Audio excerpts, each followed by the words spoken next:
here for monthly recommendations, and I feel like this month is a bit confusing. So we're doing New Year's resolutions, and we're trying to talk about genres that we want to read more of. Like, are we talking about books that we haven't read yet, or books that we have read in these genres? Like, I'm just a bit confused. I'm just gonna kind of go with it and hope for the best. So I've got two genres I want to talk about that I want to read more from, but really I'm pretty happy with my reading, so I'll probably pick up these genres anyway. Like, I kind of just pick up whatever I feel like reading, and it just doesn't really matter what the genre is. Like, we'll just go with it, you know. But anyway, let's do it. So the first genre I want to talk about is historical fiction, because I really do enjoy historical fiction, but in a sense, can't all fantasy series be historical fiction? Because they don't have any of the technological advances that we have, and all they do is, like, you know, walk everywhere and ride horses. They wear a lot of tunics and pants, and like they fight with knives. Like, is it only historical fiction if it actually happens in our world, or can you actually say that you've got historical fantasy? Because even though it is a different world, it's still kind of like,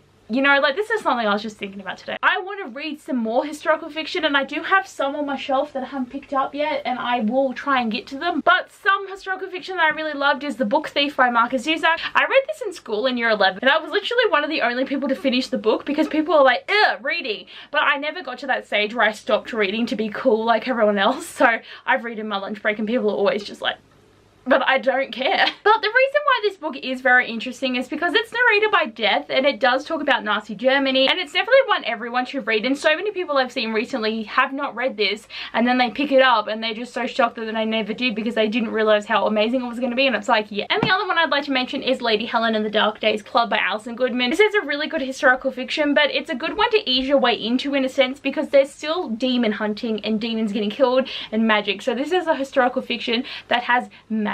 And like, yes, these covers are ugly, but just give the book a go, because the description and the way that people react and talk about things, it just feels very real. Like, I feel like this book is exactly how the times would feel back then, and that's why I think it's a great historical fiction. And the other genre I'd like to talk about is sci-fi, because I really don't read that much sci-fi. Like, I don't have anything against sci-fi, it's just I generally don't gravitate towards it. So of course I want to talk about Illuminati by Amy Kaufman and Jay Kristoff, just because this is like a token YA sci-fi. Like, if you haven't read this book, do you even read sci-fi? Like, that's how it is, man. But it's done in such an interesting way that it's very easy. So if you haven't read sci-fi and want to get into it, this one is like practically a 200-page book, like with the amount of pictures and like messages and stuff that just like isn't normal writing.